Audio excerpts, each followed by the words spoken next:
With Ravi Patel YouTube ચેનલમાં આપ સૌનું હાર્દિક સ્વાગત છે।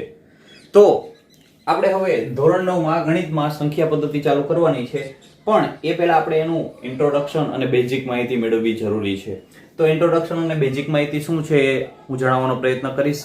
તો ખાસ કરીને તમે ધોરણ 8 માં ભણીને આવ્યા ત્યારે તમે સંખ્યાઓને સંખ્યા રેખા ઉપર નિરૂપણ કરતા હતા, એ ખાસ યાદ કરાવી દઉં થોડું। તો તમે ધોરણ 8 માં સંખ્યા રેખા ઉપર આ રીતે નિરૂપણ કરતા હતા, સંખ્યા રેખા દોરતા, પછી સંખ્યા રેખાની શરૂઆત 0 થી થાય। હવે ધન દિશા એટલે કે આ દિશા તરફ તમે આગળ વધો તો એ દિશા તરફ આપણે ધન સંખ્યાઓ દર્શાવતા। આ ઋણ દિશા કહેવાય તો ઋણ દિશા તરફ ઋણ સંખ્યાઓ દર્શાવતા।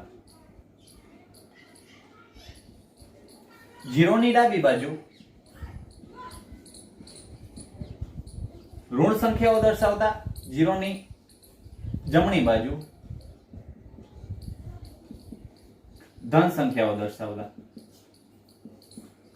હવે આ જમણી બાજુ છે એને ધન પૂર્ણાંક સંખ્યાઓ કહેતા,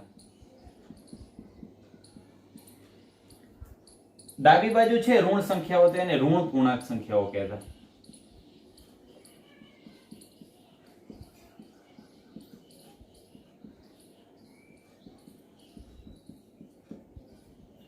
હવે સમજો તો આ જે બધી સંખ્યા છે એ ધન સંખ્યા છે, તો 1 થી શરૂઆત થાય તો આ n એટલે કે પ્રાકૃતિક સંખ્યાનો ગણ છે, આ બાજુ પ્રાકૃતિક સંખ્યાનો ગણ છે। 0 નો સમાવેશ થઈ જાય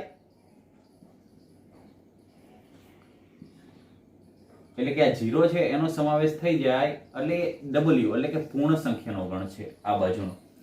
અને સંખ્યા રેખા ઉપર આપણે જે નિરૂપણ કરીએ છીએ અને ઋણ સંખ્યાઓ ધન સંખ્યાઓ અને 0 એટલે કે જે આ આખે આખો ગણ છે એ z એટલે કે પૂર્ણાંક સંખ્યાઓનો ગણ છે। આવું કંઈક તમે ભણીને આવ્યા છો યાદ હોય તો। ધન સંખ્યાઓ તો કે પ્રાકૃતિક સંખ્યાનો ગણ, ઋણ સંખ્યા આ બાજુ છે, ધન સંખ્યા આ બાજુ છે। 0 નો જો સમાવેશ થઈ જાય 0 અને ધન સંખ્યાઓ તો એ w પૂર્ણ સંખ્યાનો ગણ છે, અને ઋણ 0 અને ધન પૂર્ણાંક સંખ્યા તો એ z એટલે કે પૂર્ણાંક સંખ્યાનો ગણ છે। આવું કંઈક તમે ભણીને આવી ગયા છો બસ। તો હવે n w z q અને i એટલે કે q એટલે સમય સંખ્યા, i એટલે અસમય સંખ્યા, આ બધા વિશે માહિતી મેળવીએ। ચલો હવે કઈ કઈ સંખ્યાઓ ભણી ગયા છો એના વિશે વાત કરવાની છે। તો યાદ હોય તો પ્રાકૃતિક સંખ્યાઓ આવડી,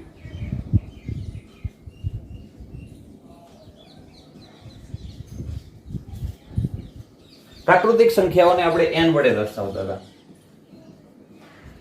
n તો એમાં દરેક ધન પૂર્ણાંક સંખ્યાઓ આવતી હતી, 1 2 3 4 ક્યાં સુધી? અનંત સુધી, બરોબર છે। દરેક ધન પૂર્ણાંક સંખ્યાઓ કેવી છે? ધન પૂર્ણાંક સંખ્યાઓ।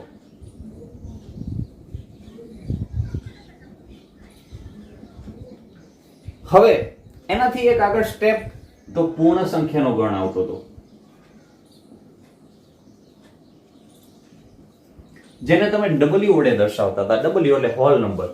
હવે એમાં એક સ્ટેપ વધારે, દરેક ધન પૂર્ણાંક સંખ્યા આવે એના સિવાય 0 1 2 3 4 થી લઈને અનંત સુધી એમાં એક 0 જે નંબર છે એ ઉમેરાય છે પૂર્ણ સંખ્યાના ગણમાં। 0 થી લઈને અનંત સુધી દરેક ધન પૂર્ણાંક સંખ્યાને પૂર્ણ સંખ્યાનો ગણ કહેવાય। હવે એના પછી પૂર્ણાંક સંખ્યાઓ આવતી,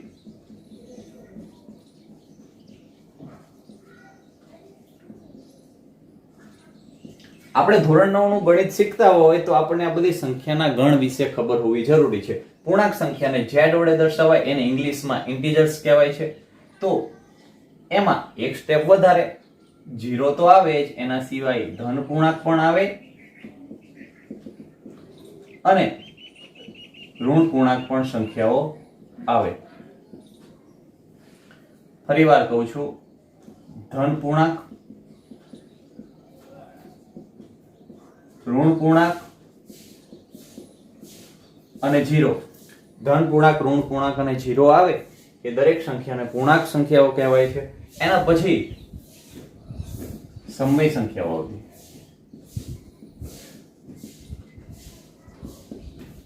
જેને q વડે દર્શાવાય છે.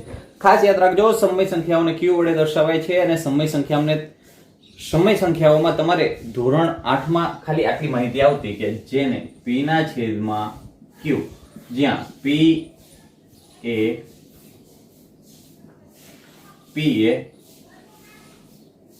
પૂર્ણાંક સંખ્યા છે અને q એ શૂન્યતર સિવાયની શૂન્યતર પૂર્ણાંક સંખ્યા. બરોબર છે? શું p ના છેદમાં q સ્વરૂપે જે સંખ્યાઓને દર્શાવી શકાય એ દરેક સમય સંખ્યા હશે. p ના છેદમાં q સ્વરૂપે એટલે આ 1 છે, આ 2 છે, આ 3 છે. તો જો આને p ના છેદમાં q સ્વરૂપે કઈ રીતે દર્શાવી શકાય? તો 1 ના છેદમાં કઈ ના હોય તો 1 હોય, તો 1 ના છેદમાં 1. તો આ જે 1 છે એ કેમાંથી લેવાના છે? પૂર્ણાંક સંખ્યાઓમાંથી. તો 1 એ પૂર્ણાંક સંખ્યામાં જ છે અને આ 1 એ પણ શૂન્યતર સિવાયનો જ પૂર્ણાંક છે. 2 ને કઈ રીતે? 2 ના છેદમાં 1, 3 ના છેદમાં 1, 4 ના છેદમાં 1.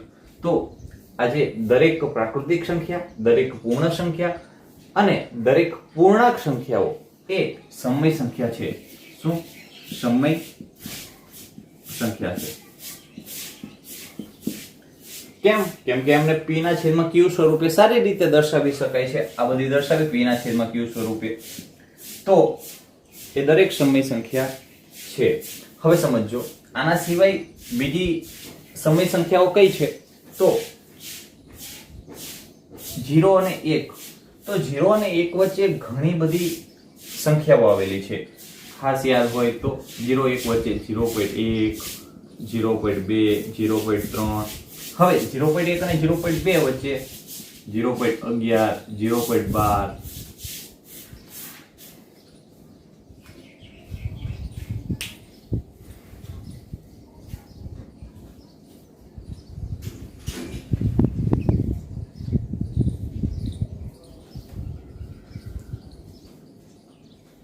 તો આ બધી સમય સંખ્યાઓ આવેલી છે. 0.1, 0.11 એટલે ઘણી બધી સંખ્યાઓ આવેલી હશે.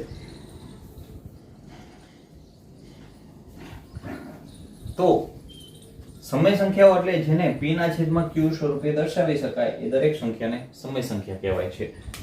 એમાં પ્રાકૃતિક સંખ્યા, પૂર્ણ સંખ્યા, પૂર્ણાંક સંખ્યા, એના સિવાય 0 અને 1 વચ્ચે જે અપૂર્ણાંક સંખ્યાઓ છે, 1 અને 2 વચ્ચે ઘણી બધી અપૂર્ણાંક સંખ્યાઓ છે અને જે સંખ્યાને p ના છેદમાં q સ્વરૂપે દર્શાવી શકાય એ દરેક સંખ્યા એને સમય સંખ્યા કહેવાય. અસમય સંખ્યાની વાત કરવાની છે.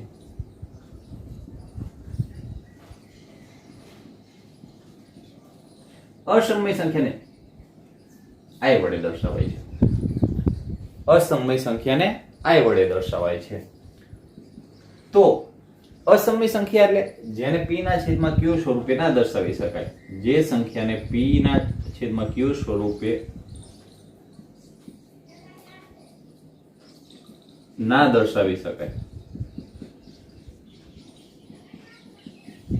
તેવી દરેક સંખ્યાને અસમય સંખ્યા કહે છે. p ના છેદમાં q સ્વરૂપે ના દર્શાવી શકાય એવી દરેક સંખ્યાને અસમય સંખ્યા કહે છે. અસમય સંખ્યામાં કોણ આવશે? તો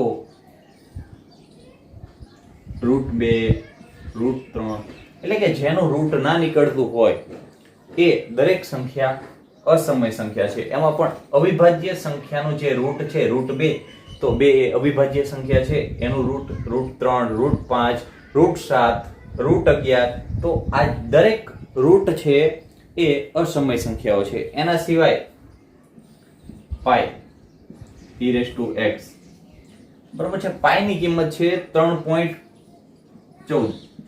આપણે સામાન્ય રીતે 22/7 લઈએ છીએ, પણ 22/7 લઈએ છીએ તો આ આશરે કિંમત છે, પરંતુ હકીકતમાં 3.14, 15, 92 હજુ આ રીતે આગળ વધે છે અને પાછળ છે રિપીટેશન થાય છે એ અસમાન રીતે થાય છે.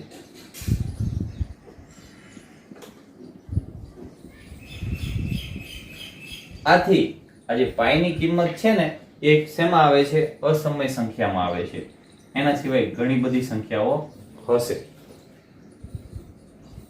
અને પાઈ વિશે માહિતી મેળવવી હોય તો પાઈ પાછળ ઘણા બધા વૈજ્ઞાનિકોએ પોતાની આખી જિંદગી ખર્ચી નાખેલી છે.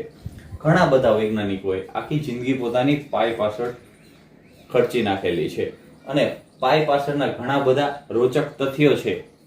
તમે ક્યારેક ગૂગલ સર્ચ કરો ત્યારે ખબર પડે કે પાઈ વિશેના ઘણા બધા રોચક તથ્યો છે જે જાણવામાં ખૂબ જ આનંદ આવે છે.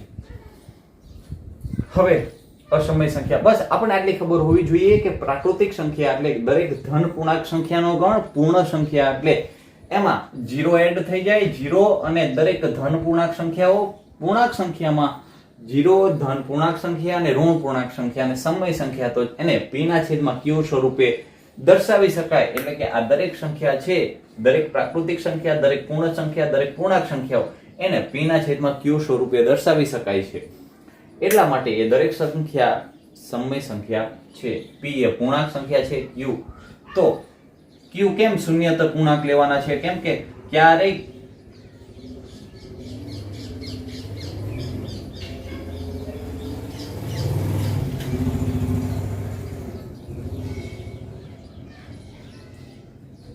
q ક્યારેય શૂન્ય ના હોય. કોઈ પણ નો છેદ, કોઈ પણ સંખ્યાનો છેદ ક્યારેય 0 ના હોય. અને q છેદમાં છે તો છેદ શૂન્ય ના હોય. એટલા માટે q ને શૂન્યતર પૂર્ણાંક સંખ્યા લેવી પડશે. અસમય સંખ્યા તો કે p ના છેદમાં q સ્વરૂપે ના દર્શાવી શકાય જે પણ સંખ્યાને, એને અસમય સંખ્યા કહેવાય છે. હવે બીજી વાત તો કે પ્રાકૃતિક સંખ્યામાં સૌથી નાની સંખ્યા કઈ છે? તો જુઓ, ક્યાંથી શરૂઆત થાય છે? 1 થી. તો પ્રાકૃતિક સંખ્યામાં સૌથી નાની સંખ્યા 1 છે. પૂર્ણ સંખ્યામાં સૌથી નાની સંખ્યા કઈ છે? તો કે ક્યાંથી શરૂઆત થાય છે? 0 થી. તો પૂર્ણ સંખ્યામાં સૌથી નાની સંખ્યા 0 છે. પૂર્ણાંક સંખ્યાઓમાં સૌથી નાની સંખ્યા કઈ છે? તો જુઓ તો 0. 0 થી મોટી 1. હવે 0 થી નાની -1, -1 થી નાની -2, -3 થી નાની -4. આમ નાની સંખ્યા પણ અનંત સુધી વિસ્તરેલી છે અને મોટી સંખ્યા પણ અનંત સુધી વિસ્તરેલી છે. એટલે પૂર્ણાંક સંખ્યાઓમાં નાની સંખ્યા આપણે કે મોટી સંખ્યા એક પણ આપણે નક્કી કરી શકશું નહીં. સમય સંખ્યામાં પણ ના શોધી શકી, અસમય સંખ્યામાં પણ ના શોધી શકે. એના સિવાય વાસ્તવિક સંખ્યાનો ગણ r આવે છે, એમાં આ દરેક સંખ્યાનો સમાવેશ થઈ જાય છે, પણ એ ધોરણ 9 માં ખાસ ભણવાનો આવતો નથી. એને r વડે દર્શાવાય છે. હવે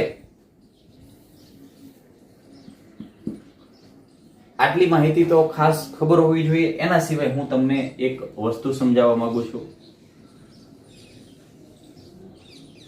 આ સંખ્યા રેખા છે. સંખ્યા રેખા ઉપર આ 0 છે, 1 છે, 2 છે, 3 છે. હવે અહીંયા 1, 2 અને 3 એ પ્રાકૃતિક સંખ્યા છે અને 0 નો પ્રાકૃતિક સંખ્યામાં ગણ સમાવેશ થતો નથી. તો આ 0 છે એ પૂર્ણ સંખ્યા છે. સમજો, -1, -2, -3, બરાબર છે. હવે જુઓ, હું શું કહેવા માંગુ છું કે આ ધન પૂર્ણાંક સંખ્યા છે.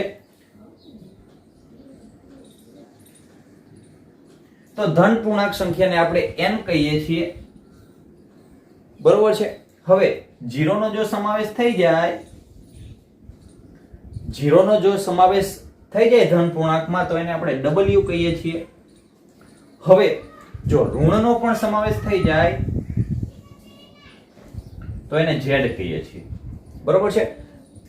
ઋણ, 0 અને ધન સંખ્યાઓ, તો એ દરેક સંખ્યા પૂર્ણાંક સંખ્યાઓ z ના ગણ વડે દર્શાવી શકાય. હવે તો સમય સંખ્યાઓ કઈ હશે? આ સમય સંખ્યાઓ તો હશે જ, કેમ કે એને p ના છેદમાં q સ્વરૂપમાં દર્શાવી શકાય. પરંતુ આ 0 અને 1, 1 અને 2, 2 અને 3, 0, -1, -1 અને -2, -2 અને -3, તો આ બધા વચ્ચે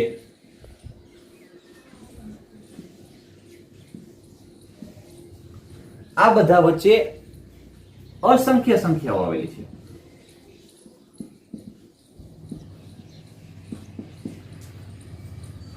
યાદ કરાવું, 0 અને 1 ની વચ્ચે કઈ કઈ સંખ્યાઓ આવે?